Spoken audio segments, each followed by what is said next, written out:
আসসালামু আলাইকুম রহমতুল্লাহ। প্রিয় শিক্ষার্থী, সর্বপ্রথম তোমাদেরকে জানাই আন্তরিক শুভেচ্ছা ও সালাম। আশা করি তোমরাও ভালো আছো, আমিও অনেক ভালো আছি। আমরা গতদিন যে বঙ্গবন্ধু টপিকে যেখানে শেষ করেছিলাম, আজকে তারপর থেকে শুরু করতে চাই। আজকে আমাদের যে পড়া টপিক হচ্ছে লেসন 2 এর the tail of homecoming. The tail of homecoming, খেয়াল করে দেখবে আমরা একটা ছবি দেখতে পাচ্ছি এখানে। এই ছবিটি কি নির্দেশ করছে চিন্তা করে দেখো তো।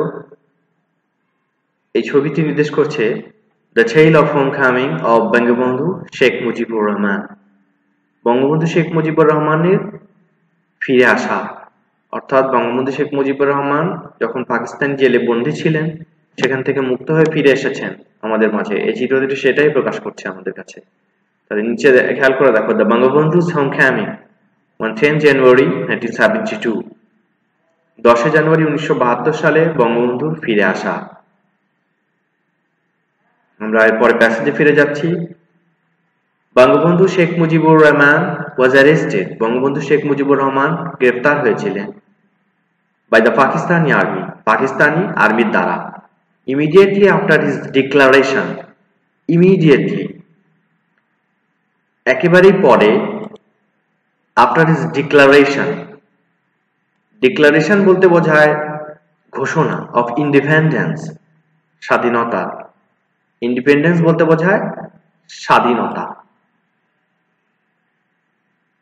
At the first hour of the 26th March 1971, অর্থাৎ 1971 সালের 26শে মার্চের প্রথম দিকে, অর্থাৎ দিনের শুরুতে, he was taken, তাকে নেওয়া হয়েছিল তো পাকিস্তানে as a captive। ক্যাপটিভ বলতে বোঝায় বন্দী। and imprisoned, তাকে বন্দী করে রাখা হয়েছিল। ইমপ্রিজন মানে বন্দী করে রাখা। there, সেখানে, in a small cell, একটা ছোট সেলে, সেল বলতে যেখানে বন্দীদেরকে রাখা হয়, for capital punishment, তার শাস্তির জন্য, until 7 January 1972, অর্থাৎ 7 জানুয়ারি 1972 সালের পর্যন্ত তার যে শাস্তি হয়েছিল, সে শাস্তি পর্যন্ত তাকে বন্দী রাখা হয়েছিল। even a grave, এমনকি একটা গ্রেভ, গ্রেভ বলতে বোঝায় কবর, was dug, খোঁড়া হয়েছিল, in front of his cell, তার সেলের সামনে। in front of মানে সামনে, দাগ মানে খনন করা। বাট কিন্তু মুজিব was fearless, শেখ মুজিব ছিলেন fearless, নির্ভীক, কোনো ভয় ছিল না তার মধ্যে। he knew, তিনি জানতেন, nothing would stop, কোনো কিছুই বন্ধ করবে না, the Bengalis, বাঙালিদেরকে, to gain independence, gain independence মানে স্বাধীনতা অর্জন, অর্থাৎ স্বাধীনতা অর্জন থেকে তাদেরকে কোনো কিছুই নিবৃত্ত করতে পারবে না, কোনো কিছুই বন্ধ করতে পারবে না। ইনফ্যাক্ট প্রকৃতপক্ষে his name, তার নাম, and independence, এবং স্বাধীনতা, became synonymous, এটা সিনোনিমাস হয়েছিল। সিনোনিম থেকে এসেছে সিনোনিমাস, অর্থাৎ সমর্থক শব্দ হয়ে গিয়েছিল স্বাধীনতা এবং তার নাম, অর্থাৎ বঙ্গবন্ধুকে ছাড়া স্বাধীনতা সম্ভব নয়, এই শব্দটাই সিনোনিম হয়ে গিয়েছিল, সমর্থক হয়ে গিয়েছিল।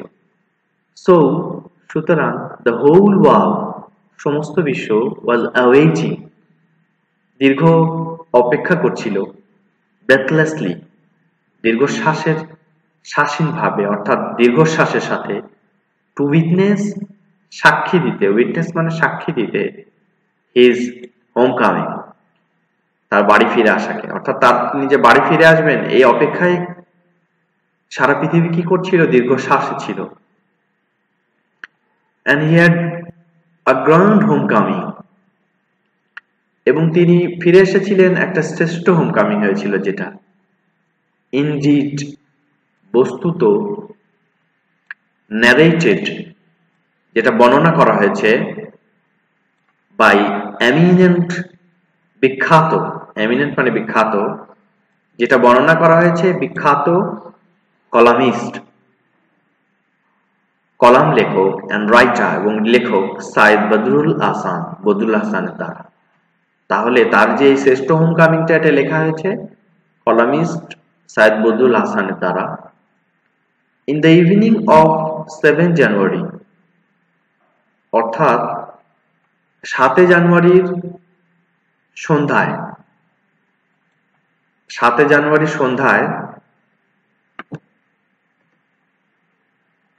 1972 সালে, তাহলে 1972 সালের 7 জানুয়ারি সন্ধ্যায় Bangabandhu left Chaklala airport in রাওয়ালপিন্ডিতে বঙ্গবন্ধু কি করেছিলেন? লিভের পাস্ট ফর্ম হচ্ছে লেফট। খেয়াল করে দেখবে আমাদের এই লিভের পাস্ট ফর্ম হচ্ছে লেফট। ত্যাগ করেছিলেন চাকলালা এয়ারপোর্ট ইন রাওয়ালপিন্ডিতে। চাকলালা এয়ারপোর্ট তিনি কি করেছেন? ত্যাগ করেছিলেন।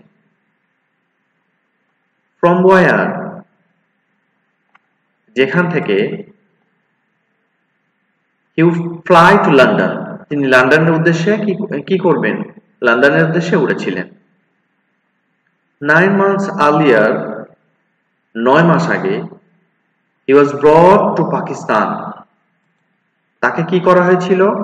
ব্রিং থেকে এখানে হয়েছে ব্রড, তাকে পাকিস্তানে নিয়ে আসা হয়েছিল অ্যাজ এ প্রিজনার, একজন বন্দী হিসেবে। তাহলে তাকে একটা বন্দী হিসেবে এখানে নিয়ে আসা হয়েছিল। with a little hope to return, অর্থাৎ ফিরে যাওয়ার খুব কমই আশা ছিল, অর্থাৎ আদৌ তিনি ফিরে যেতে পারবেন কিনা এখান থেকে। এবং now he was free, এখন তিনি পুরোপুরি মুক্ত, to go home, বাড়ি যেতে।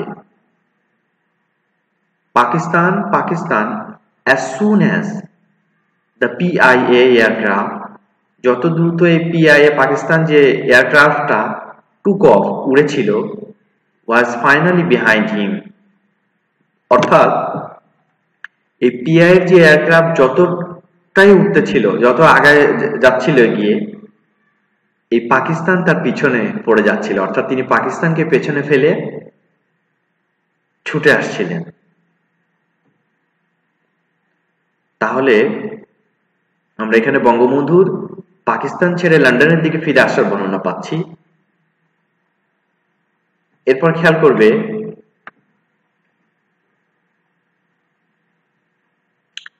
early in the morning, 18 January 1972, 1972 সালের early in the morning এ, একেবারে সকালে 8 জানুয়ারি 1972 সালের বঙ্গবন্ধু উপস্থিত হয়েছিলেন at Heathrow এয়ারপোর্ট, এই হিথ্রো বিমানবন্দরে। তাহলে বঙ্গবন্ধু কি করেছেন?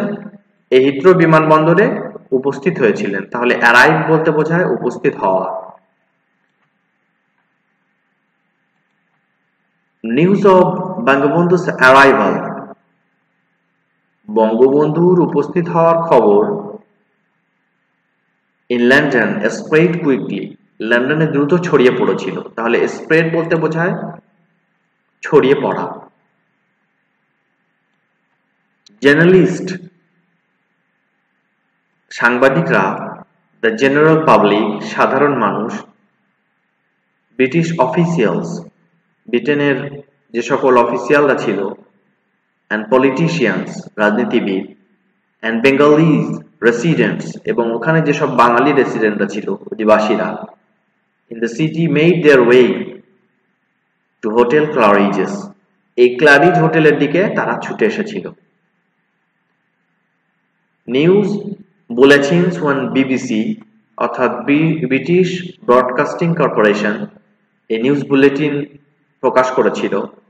অ্যান্ড আদার মিডিয়া অর্গানাইজেশনস, এবং অন্যান্য যে সকল মিডিয়া অর্গানাইজেশন আছে, গণমাধ্যম আছে, মেড নোট, তারা নোট করেছিল অব দ্য বঙ্গবন্ধু's অ্যারাইভাল, বঙ্গবন্ধুর উপস্থিতিকে, ইন দেয়ার হেডলাইন্স, তাদের হেডলাইনে, অর্থাৎ তাদের যে পত্রিকা, সে পত্রিকা খবরে প্রকাশ করেছিল হেডলাইন করে বঙ্গবন্ধুর উপস্থিতিটাকে।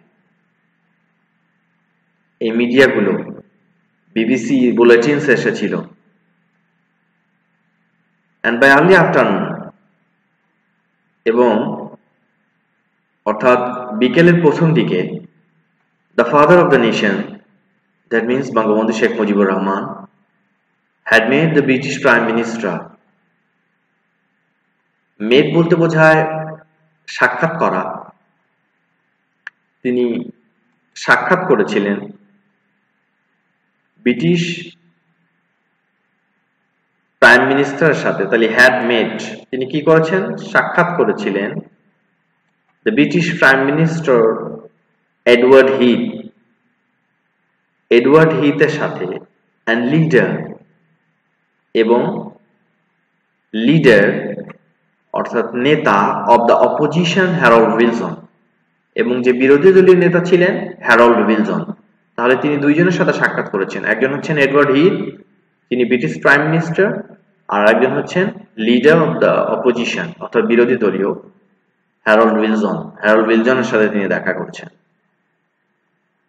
দেন ই কল, তারপরে ই কল, তাকে ডাকা হয়েছিল ঢাকায়, and for the first time, then he called, sorry, এখানে কল বলতে বোঝাচ্ছে যে তিনি কল দিয়েছিলেন, আমরা যেরকম মোবাইল ফোনে কল দিই, আবার কল মানে ডাকাও।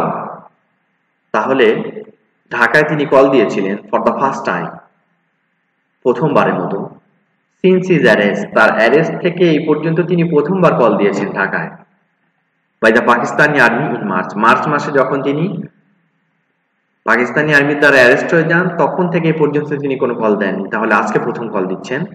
স্পোক টু হিজ ফ্যামিলি, এবং তিনি তার পরিবারের সাথে কি করেছিলেন? স্পিক থেকে এসেছে spoke, speak, spoke, spoken, spoke কথা বলেছিলেন, টু হিজ ফ্যামিলি তার পরিবারের সাথে। এ লং কনভারসেশন, একটা দীর্ঘ কথাবার্তা, দেন ফলোইড অনুসরণ করেছিল with prime minister Tajuddin Ahmed, Tajuddin আহমেদের সাথে তিনি দীর্ঘক্ষণ কথা বলেছিলেন। দ্য কনভারসেশনস উইথ ফ্যামিলি, তার পরিবারের সাথে যে কনভারসেশন হয়েছিল, কথা হয়েছিল। তাহলে এখানে কনভারসেশনস মানে কথা, মনে রাখবে, কনভারসেশন মানে কথাবার্তা। His family Tajuddin Ahmed, Tajuddin Ahmed his ফ্যামিলির সাথে কথা বলেছিলেন, এন্ড উইথ তাজউদ্দিন আহমেদ, তাজউদ্দিন আহমেদের সাথে ওয়ার ইমোশনাল অ্যাফেয়ার্স, বিভিন্ন যে আবেগীয় বিষয়ে কথা হয়েছিল তাদের সাথে। তাহলে ইমোশনাল মানে আবেগ সংক্রান্ত, অ্যাফেয়ার্স বিষয়। And but he now had a clean picture of all that had happened, কিন্তু তার এখন একটা পরিষ্কার ছবি আছে of all that happened, যা কিছু ঘটেছিল, in his absence, তার অনুপস্থিতিতে, in বাংলাদেশ, অর্থাৎ এতদিন তিনি যে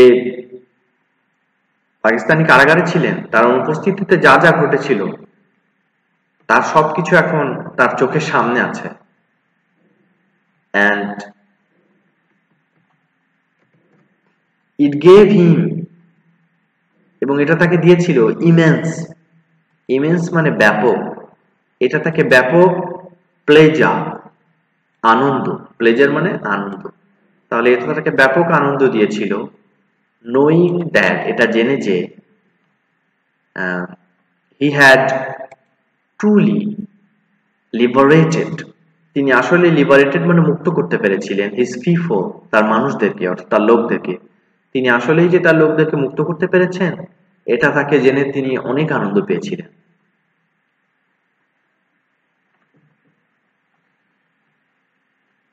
এরপরে আমরা আছি বঙ্গবন্ধু's opening words, বঙ্গবন্ধুর যে প্রথম যে কথা ছিল, at a crowded news conference, ওই নিউজ কনফারেন্সের যে সকল উপস্থিতি ছিল তাদের উদ্দেশ্যে, that evening, ওই সন্ধ্যায়, at Claridge's হোটেলে, was a touch poetic, এটা ছিল পোয়েটিক বলতে বোঝায় কাব্যিক। he expressed, তিনি প্রকাশ করেছিলেন the unbounded, তাহলে এক্সপ্রেস মানে প্রকাশ করা, তিনি কি প্রকাশ করেছিলেন? আনবাউন্ডেড মানে সীমাহীন জয়, আনবাউন্ডেড মানে সীমাহীন জয়, আনন্দ, অফ ফ্রিডম, স্বাধীনতার যে সীমাহীন জয়, সেটা তিনি কি করেছিলেন? প্রকাশ করেছিলেন। অ্যাচিভ, যেটা অর্জিত হয়েছে বাই হিজ পিপল, তার লোকদের দ্বারা, in an epic liberation struggle, একটা মহাকাব্যিক লিবারেশন স্ট্রাগলের মাধ্যমে, অর্থাৎ স্বাধীনতা সংগ্রামের মাধ্যমে। বাংলাদেশ হি টোল্ড, বাংলাদেশকে তিনি বলেছিলেন, the crowd was a reality, এই ক্রাউডটা ছিল একটা রিয়ালিটি।